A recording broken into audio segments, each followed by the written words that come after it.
Welcome back to Good Revenue. We are here today with a great guest. Eddie Yoon is a celebrated author, strategist, and a category designer.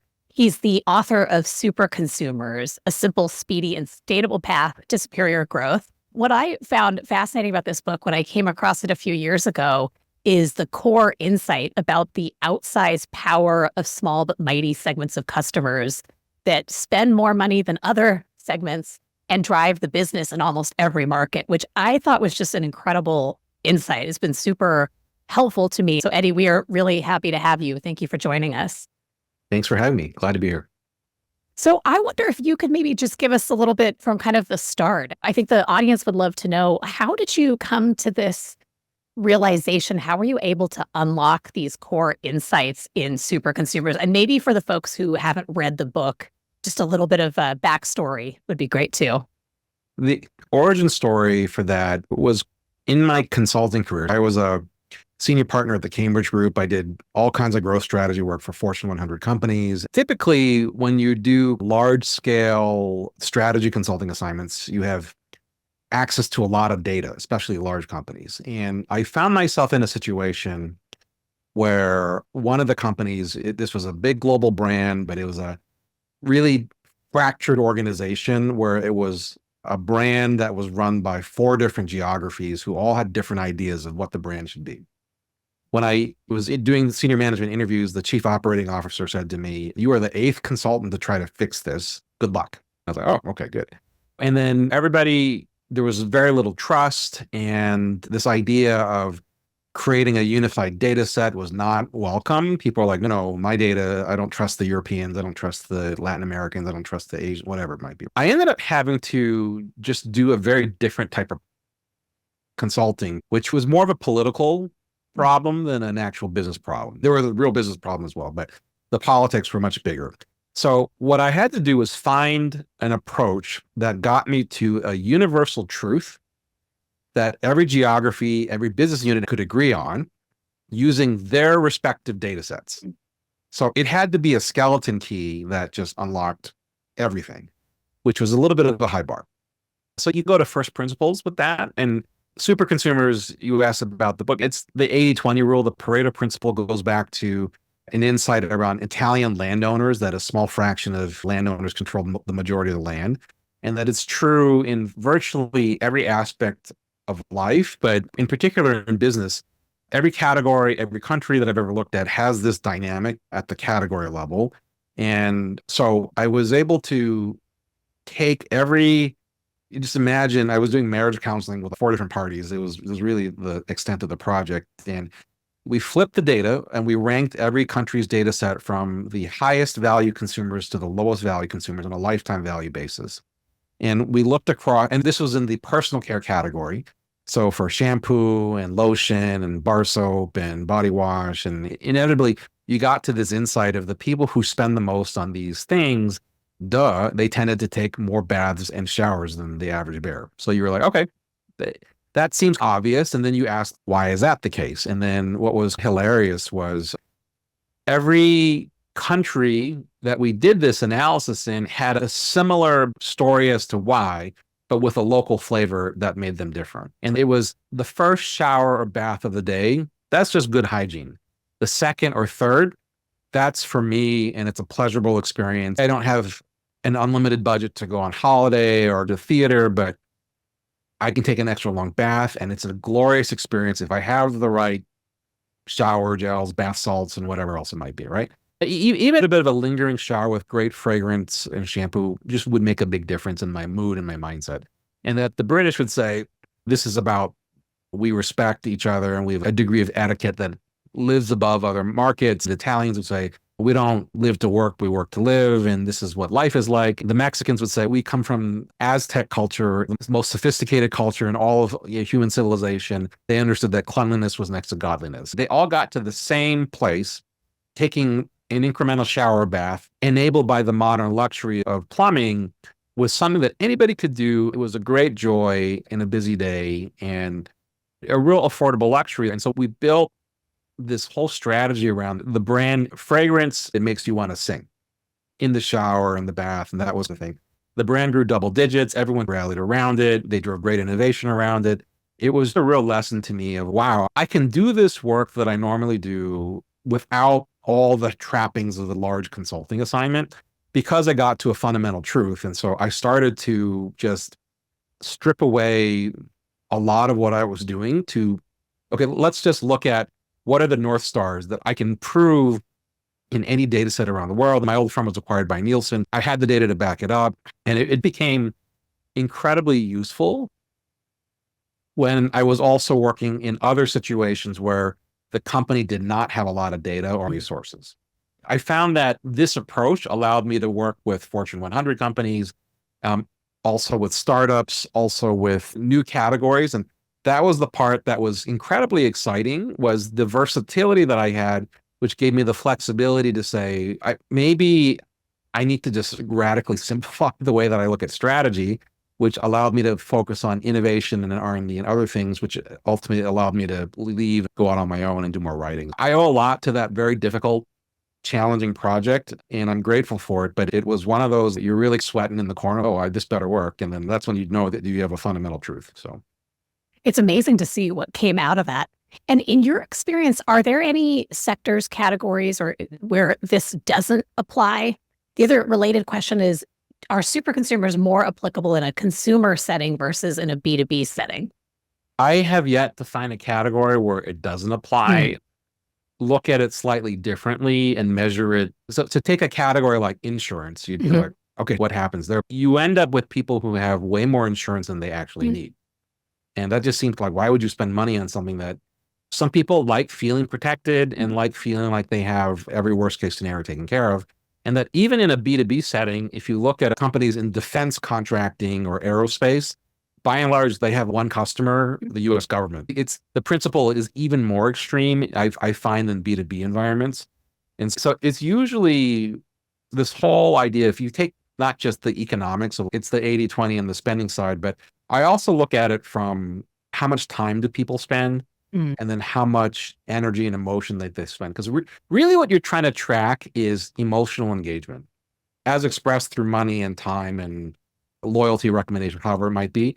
Because and it's the same principle, the more into something you are, the more likely you are willing to pay for it and to pay a premium. And the less likely you are, the less likely you'll just be like, whatever's cheaper. You're not going to have a loyalty to it.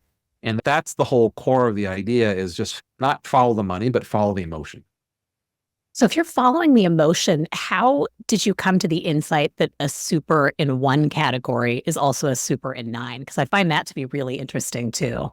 It was in my one project that I was talking about that was quite difficult. When you have a lack of depth in data, which is what most large companies have, you start to look for, how do I build my case that I have the right answer here? So I started to look at breadth, in that the things that were also true of somebody who used a lot of shampoo and bar soap, obviously they took a lot of baths. But it also meant that they were over-indexed on candles and other scented products. It also meant that they were overdone on lotions and towels. And so and it just became logical. Okay, there's some things that are very close in that naturally go together, that if most people put stuff in their coffee, sweetener or milk, so you drink a lot of coffee, you're going to find that other things are correlated with that. But if you ladder it up to the broader benefit, it just became second nature around, okay, everybody who is a super consumer of something, there is a kind of step one is to not dismiss it as random weirdos, which is, I find that the way that most business people are trained from school, from large companies, to look at the national average. I find that you learn more from the weird, nooks and crannies of the data. I call it weird data. And that some of the weird data that became evident was that if you buy an extraordinary amount of a category, there is a logical reason. Don't assume that they're weirdos. And that the logical reason usually spans from, they have multiple uses for the category that go beyond the normal. I have glasses, they help me see. That's the normal one. But in the world of Zoom, what these glasses company that I've talked to, they're like, oh yeah, we have super consumers. They skew female. They can have as many 16 pairs of glasses. And they're like, I'm on these Zoom calls all day long and I can accessorize and change my glasses. It becomes a different thing than like glasses morph to be like jewelry or hat is a different use case than I'm nearsighted and farsighted and might be. What you end up with is that you buy a lot because you have multiple use cases. The use cases span a ladder of benefits from rational benefits to emotional benefits to aspirational benefits of some sort. And that when you understand those things allows you to craft different marketing strategies, different selling strategies, different innovation strategies, different business models based on the core nugget of what people are actually trying to solve for. And that when you have a rational need only, no emotion or no aspirational needs, you buy it occasionally, you don't care about it, pricing doesn't matter, innovation doesn't matter. But if it means something emotionally to you, or it has a purpose in your life and defines you in a way that is deeply rooted in your soul, then yeah, you're going to pay a premium for it. You can be won over with innovation. And guess what? You're going to tell your friends about it. Superconsumers is a simple idea that people don't fully appreciate the depth to which it can have power for them to grow. If we were to redo Superconsumers or write a second version of it, is that in the same way that energy costs will probably go to zero, the marginal cost of energy because of solar and renewable, and compute costs will go to zero with GPUs and NVIDIA and AI chips that are making things much cheaper. I think the cost of acquiring a customer, your CAC, should go down to near zero if you understand the super of one is a super of nine concept, right? Because the ability to find your super consumer and if you win them over, rational, emotional, and aspirational, they will sing your category praises as well as your brand's praises and give you the most powerful form of marketing, word of mouth. Word of mouth always will be the most powerful and cost effective because it doesn't cost you anything, which is why the Super Bowl, when CBS sells out $600 million worth of ads, it's just funny because none of that really amounts to anything.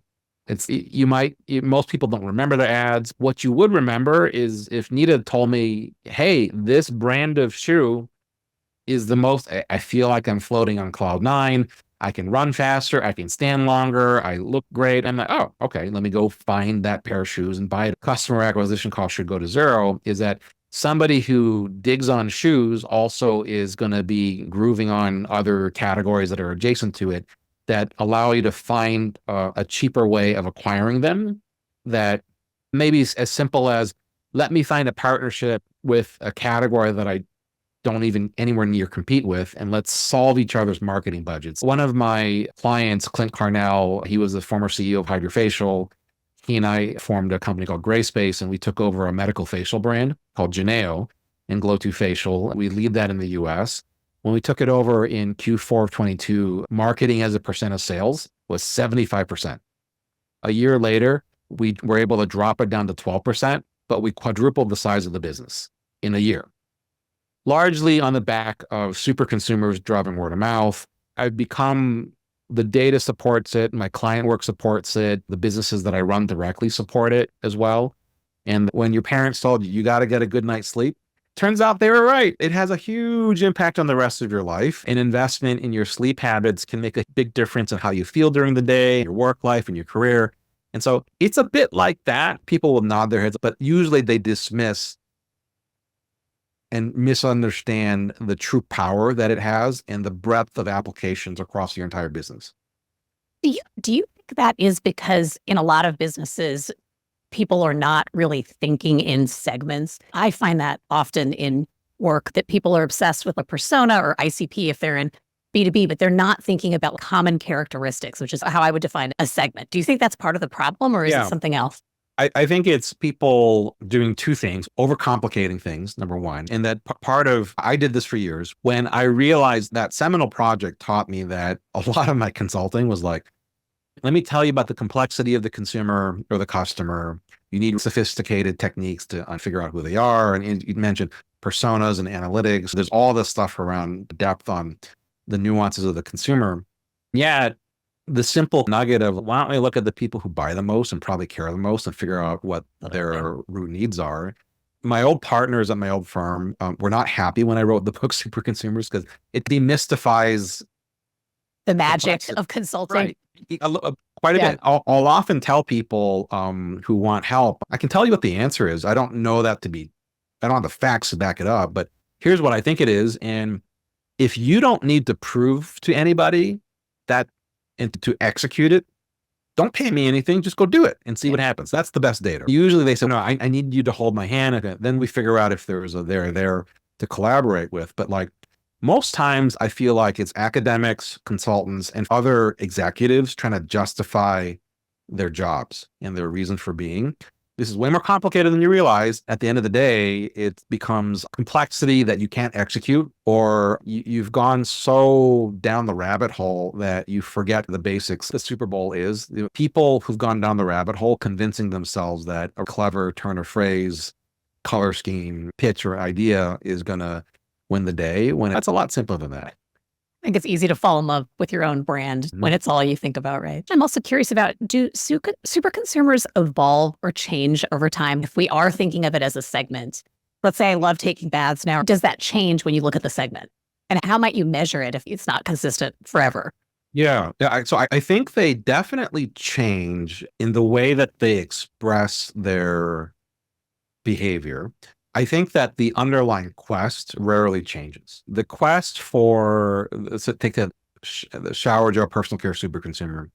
That's somebody who is like, for my mental health and get through the day, a little bit of me time is quite valuable, and I'm going to protect it and I'm going to invest behind it. And that core, I serve other people all day long. I need to put my own oxygen mask on before everybody else's. So that's going to be my time. I express it through multiple showers, multiple baths, buying more soap, shampoo, higher end premium stuff. The nature of what they buy could change. With innovation, it might be, oh, there's a new brand that comes out and that there's a new category of shower gels that is, it went bars to gels to foam to whatever. And so you should expect supers to be promiscuous. That's the part people misunderstand. If I win the super, they're going to be like, no, a golfer should only have one club in their bag. No, supers understand different brands, different categories, play different roles. If I'm in a sand trap versus a putting green versus driving, I need something different because my needs are much more nuanced and evolved that way. So you're not surprised to see supers trying new things. They may walk from legacy brands, but rarely does the quest underlying it it usually intensifies. So they're passionate about the problem, but they're open to solutions, which is also good to know. You got to earn their 100%. business. The only nuance is major life change. Birth of a child. Sure. When your household increases or shrinks, like Sure. that kind of stuff can have a market effect, and the quest may disappear, may evolve, may be expressed in a different way. But macro things being equal, that the quest usually stays constant. The topic of super geographies, I think this is really interesting too. Could you expand on how we should think about this and maybe tell us a little bit about what your finding was there too? This was fun for me on the data trail, was that you have these super consumers, but then what we found was geographically, they were clustered together, birds of a feather flock together. And that when you dug into why, you uncovered really important nuances that helped you figure out how to grow and create new categories. So people who buy a lot of a certain category, they tended to spike in certain parts of the country, certain cities, and within certain cities, certain zip codes or postcodes. It was really quite interesting. My family was in Alaska last year, and we drove by, and one of the tour guides was like, that Walmart over there in Wasilla, Alaska, was famous for having Walmart executives visit because they sold more duct tape in that Walmart than anywhere else in the country. It's kind of a random thing, right? You're like, random, yeah, sure. And then you're like, okay, what's going on there? And then you unpack it and you're like, okay, it's Alaska. It's extreme temperatures. There's a lot of things that can happen. So guess what? You're in the car, you have some inclement weather and your window busts. Gotta have duct tape, patches it up in a second there. And that when you are in a environment where Mother Nature is far more dominant and unexpected, duct tape becomes your best friend. I grew up in Hawaii. Weather doesn't change. We get a hurricane once every 20 years, but other than that, it's pretty predictable. I don't have a need for duct tape there.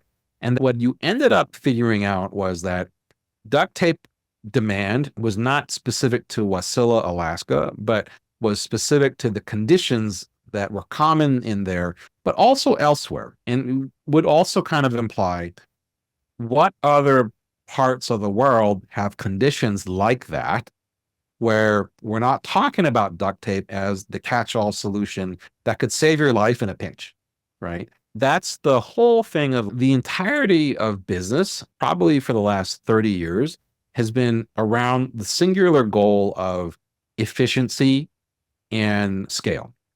You wanted a national strategy. You wanted a global strategy because you had all this revenue covering your asset costs on one supply chain or one business model. And that's how your cost structure became much more efficient.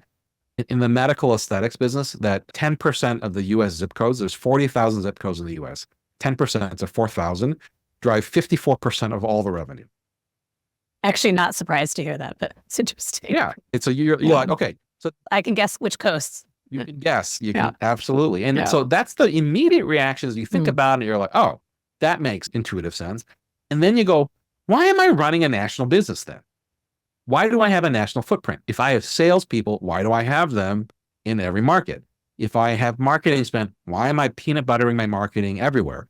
If I launch innovation, why am I launching it everywhere? I've gotten into so much trouble with this theory because like most of the Fortune 100 hate this idea because Why? it calls into question why they need to exist, many of them, right? Because I've been called into by one of the largest CPG companies in the world, yelled at me for the Superconsumer book. It was a bit, how dare you publish this without consulting? I'm like, oh, I didn't realize I was in, communist China here and I had no freedom of speech or whatever. But it was basically like, it was very threatening to the way they did marketing, which was scale, efficiency, marketing effectiveness. And it's like, there was a great interview that HBR did with Jerry Seinfeld. And the interviewer at HBR was like, your humor process, oh, it sounds so laborious and difficult and hard to scale. Don't you think it could be made more efficient if you brought in McKinsey? And the Jerry Seinfeld goes, who's McKinsey? They're a global consulting firm and they do efficiency, this and that. And he's like, are they funny? And the HBR person, no. Then I don't need them. It's not meant to be efficient. It's meant to be funny. You got to take the hard road sometimes to get there, in that the quest for efficiency goes hand in hand with huge companies. Because, and this is a little bit of a soapbox for me, is that the vast majority of people running the largest companies are what I call trust fund managers. They did not build the business. They did not found the business. They inherited the business. They're caretakers. They're caretakers, 100%. And so all that they do is try to keep the current state. And so whenever you bring up this idea of, you do know like 46% of your cost structure is unnecessary, they get really mad about that because you're taking away half their kingdom and calling into question everything that they believe, and they don't want you to talk about it, despite the fact that every startup, every high growth company is going to look at that and say, oh, I can do this much, much faster. Sure, that's the opportunity. Yeah. I find it so interesting, though, because even for a global or a national brand, I still think you would want to grow in segments because, of course, not everyone is the same. And again, and I have a background, I came out of a political environment, and that is how you move. You can't tackle everything. You pick segments and you go after things. The same is true in business, in my experience, at least. Yeah. So I find it interesting. But I guess what you're also saying is it's changed. Like it has worked one way for a long time. And I do think people struggle with change. So politics is a quite interesting analog because I think technology has made it a lot easier to do segment execution. Absolutely. And we've seen that in politics, but then also the whole of it is, I think businesses could learn a lot from how the political structure works, which is like, look, it's the ground game that matters. Yes. As much, if not more so, than the air game. And that this whole kind of win the right supers, business or politics, win the right super geographies, and you win the whole shebang there. And that the part that I think is very frightening for people is that it seems very risky. And yet what they don't appreciate is business as usual is way riskier. It's a sunk cost, right? It's hard to identify. And no one will blame you for failing doing it the conventional way. I'm laughing. This is too close to home. I agree with that.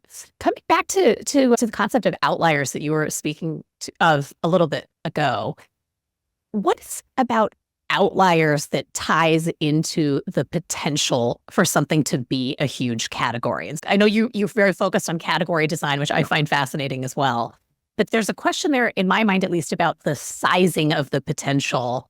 And so I don't know if you have an example, or maybe could you walk us through what that looks like for you? Yeah. So I think one of the things that Mike Maples Jr., who's a venture capitalist, I love this quote. He says, category designers are time travelers from the future. Mm. And the outlier, I find it's the future talking to us in the present. And that's why I like them so much. And that in part, the super geo analysis is another good one of really, when you think about, so Anheuser-Busch was a big client of mine 15 plus years ago. And back then it was like, hey, craft beer is coming. But then you look at the data nationally and you'd be like, low single digits, who cares? And then you'd zoom into Portland, Oregon, or parts of Seattle, and you're like, it's 15, 20% of the category here. What's going on? And that if you looked at geographies, not as a scatter plot of nationals here, Chicago's here, Portland, they're just weird. But if you looked at it as almost like a surrogate for longitudinal data, what is the future? Oh, I never thought about that. Why would it be the future? Let's look at, was Portland's craft beer share always 15, 20%? No. How long did it take to get there? What else is true about it? Pac Northwest, coffee culture is there. Okay, what's true about coffee culture? Starbucks brought a much stronger coffee flavor to the market. Dunkin' Donuts on the East Coast, a much lighter palette of coffee. Starbucks was almost burnt. And they've done a magical job of convincing people that the more bitter it tastes, the better it is, which is not true. But anyway, that's the whole story. I agree with you. Just saying. And that stronger flavored coffee might be correlated with stronger flavored beers, might be correlated with red wines versus white wines, with brown spirits versus white spirits, and all this kind of stuff, right? And so then you look at that and you're like, is coffee a leading indicator of craft beer? That's a weird data point of, okay, maybe it isn't. But when you follow, like, whichever one is the chicken or the egg, it's hard to know. But I can count the number of Starbucks and where they are and how fast that they're growing, and use that as a predicted measure for where craft beer is going to go with it. And so in the same way that, I have many friends in the coffee category, and that when Keurig was a wee tiny little player, you could just tell in certain markets it was huge. And why was it huge in certain markets? In the markets that it was huge, it was in offices. Why was it huge in offices? It skewed toward offices that had higher income professions, doctors and finance professionals and everything else. And that you could basically track the progression of single serve coffee based on the penetration in offices, which was predicated on the basis of high income professions having a small, medium business in that area and the like, right? So this whole kind of, when you can appreciate that the future is coming, that change, if anything, will be accelerating versus decelerating, and that an outlier is not, anything more than the future knocking on the door, telling you, hey, something's coming down the pike here. The same with electric vehicles, right? It's the whole kind of, you want to see where EVs are going, look at California. It's way hard to find a Tesla charging spot there than it is in Chicago. And so that's the future. That's why they're building it out in a way. And that Tesla is probably the greatest example of a super consumer company, in that it has probably sold 5 million cars lifetime. And it's the most valuable car company in the world by a mile, right? It's on the basis of that lifetime value. It's not Toyota, and it's not VW, and it's not General Motors, who have way more car sales in the history, because the market is recognizing that a company that's predicated on super consumers is going to lead on innovation, is going to lead on pricing power, is going to lead on margin and everything else. And so it's the weirdos and the outliers are actually the greatest gift if you can see it for what they are. Those are great examples. Those are super helpful, especially the Starbucks one. I can really hear both super geographies and adjacency as you talk through that.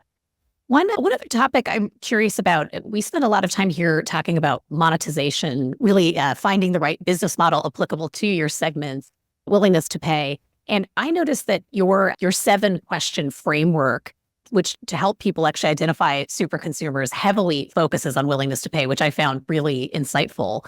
How do you think about that work when it comes back to actually understanding pricing potential and monetization opportunities, business models, et cetera, as you're designing a category or growing a category? That's a big question, I realize, but. Oh yeah, I think just in the same way that super consumers are the Swiss Army knife for strategy, like it just is super helpful for anything that you're going to solve for, is that when you have people designing new categories, innovation, whatever it might be, are you willing to pay a premium for this? Is the most honest question that can be asked out there. In that I remember, this is 20 years ago, when United first launched Economy Plus, and they took out rows of seats and they added extra seats, and it was for the frequent flyers. And then the CMO and the CFO were fighting about it. The CFO was like, how do you know this is working? CMO, our customers love it. But CFO was like, but capacity is lower. And then the CFO finally said, no, prove to me that it's worth it. Charge a premium for it. And they did. And it worked, right? And $50 million dropped to the bottom line. And that consumers, actually, this is a good one for corollary with politics. They don't always tell you the truth. They'll tell you what they aspire to. Oh, yes, I want to buy an eco-friendly brand. But if it's not as good, they're going to buy the polluting brand or what the rest it is, right? To do the right thing, it has to be for a product or a category or brand that is far superior. You would have bought it anyway, even without the good thing associated with it. And I have found when it comes to environmental sustainability or cause marketing or social justice products or whatever, people want to do the right thing, but they're not, the paycheck, the wallet really tells the truth of how willing they are to do it. And that whenever you do anything, the Tesla strategy is always the right one, in the sense of you start at the high end of the market. It's just the hardest bar to clear. They launched an electric sports car. Cool. Okay. That's going to be the hardest bar and the most discriminating consumer. Now, there are companies that can start at the bottom and move their way up. Companies like BYD are doing that on that case, but then that's a different type of situation. And you're not going to, I have not found, you better be right on your ability to drive efficiencies like at a huge amount of volume. I actually find that whether it is a new product, you're launching a new brand, great. Can you charge more for it?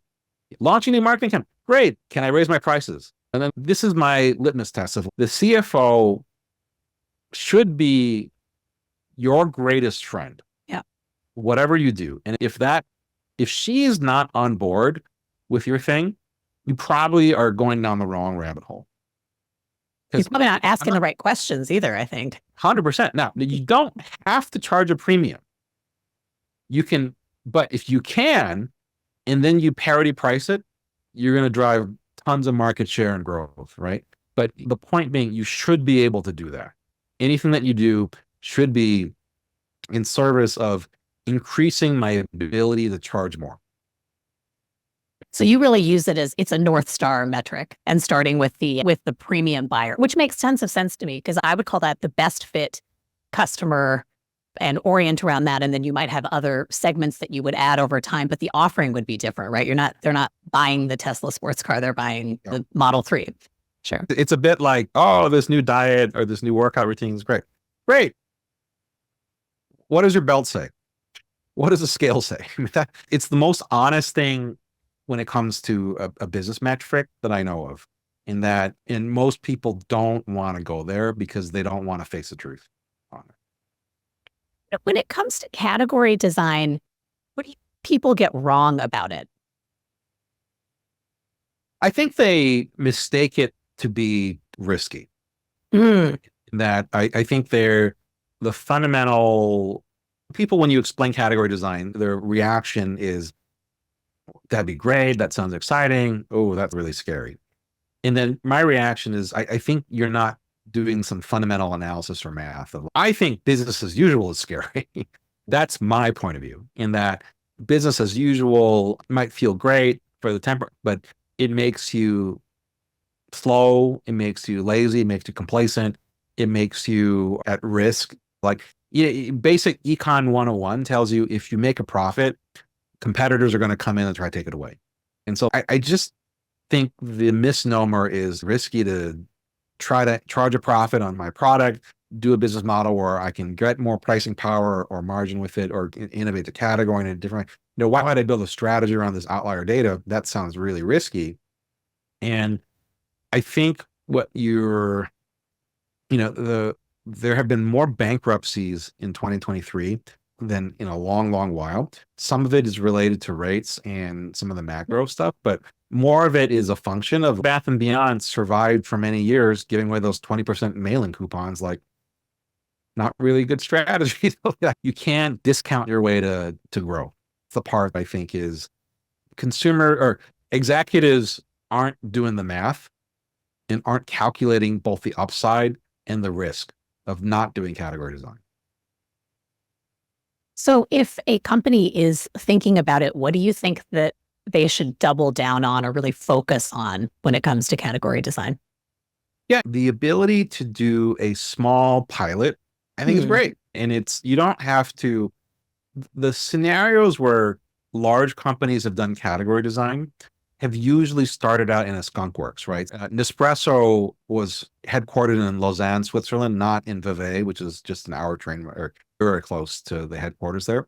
It was treated as a separate strategic business unit and allowed to grow on its own. They had Nescafe, they had lots of other coffee brands, and they allowed it to incubate there. And that's usually the path, is that start small. If you're a B2C company, go B2B. Solve a B2B problem. If you're a B2B company, solve a B2C company, right? Costco and Sam's Club were originally B2B club stores for convenience store people to buy and fill their stuff. And then consumers were like, I want in. Usually it's the end state is category design. If you accept it as an inevitability, if it's about the future, it's inevitable. So you have to do it. Then how do I do it? Do it in a discrete way that you can be small, and do it in a way that's so different that the core business isn't threatened by it. I think Nespresso, similar to Keurig, grew in its early days B2B, selling to offices, not to consumers.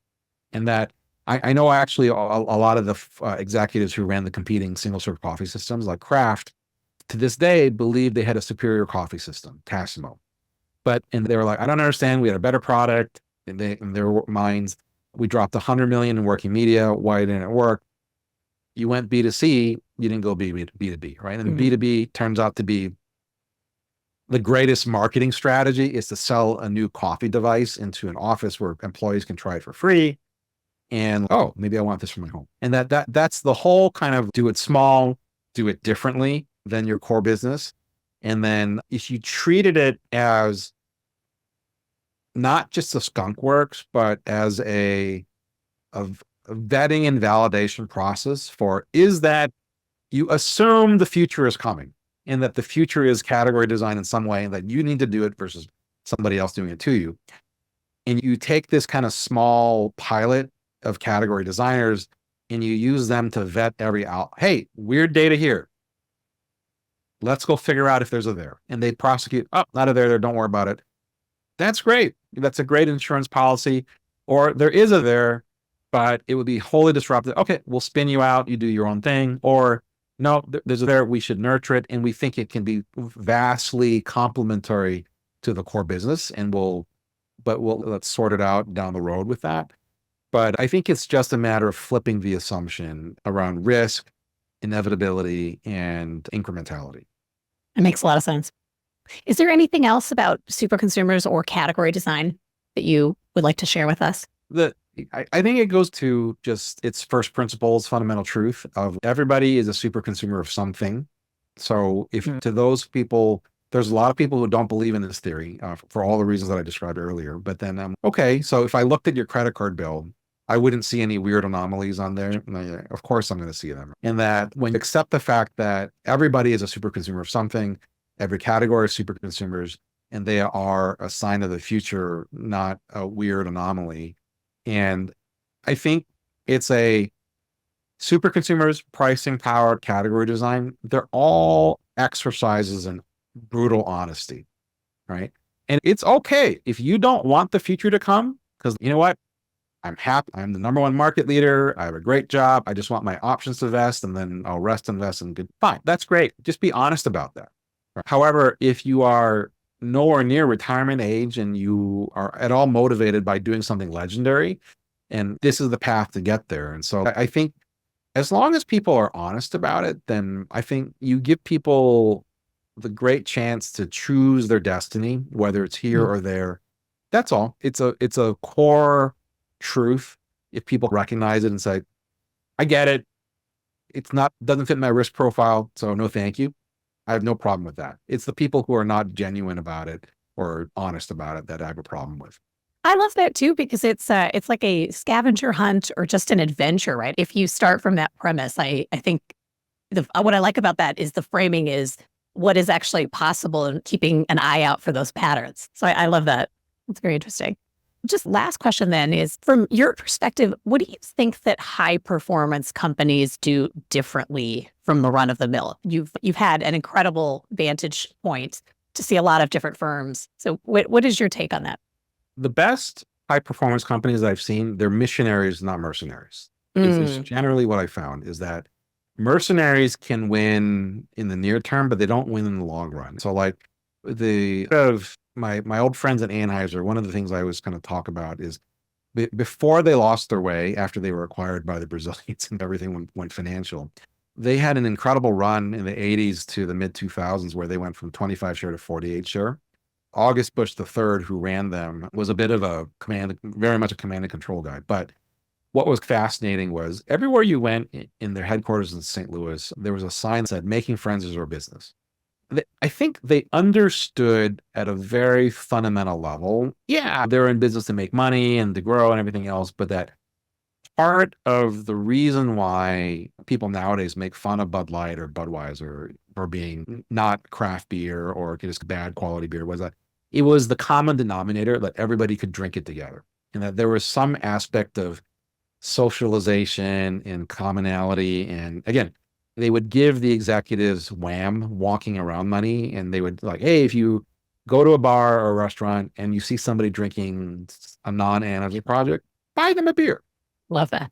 And just see what happens. Like you don't, with no expectation. And that the best businesses, they are high performance. They want to compete. They want to win, but they are driven by a very clear purpose that is not motherhood and apple pie, but it ties directly to the business.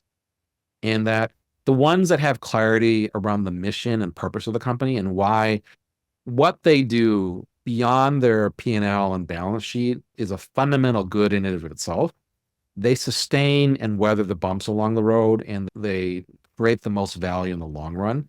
It's the ones who are very clearly like, it's everyone for themselves. We're here to screw over the customer before they can screw us over or each other or whatever. Those are the ones that they may be a flash in the pan, but they don't last because the purpose isn't there. And so there's a bit of this, when the mission matches the founder and the executives, matches the employees, and matches ultimately the super consumer, great things can happen there. What a great place to leave this.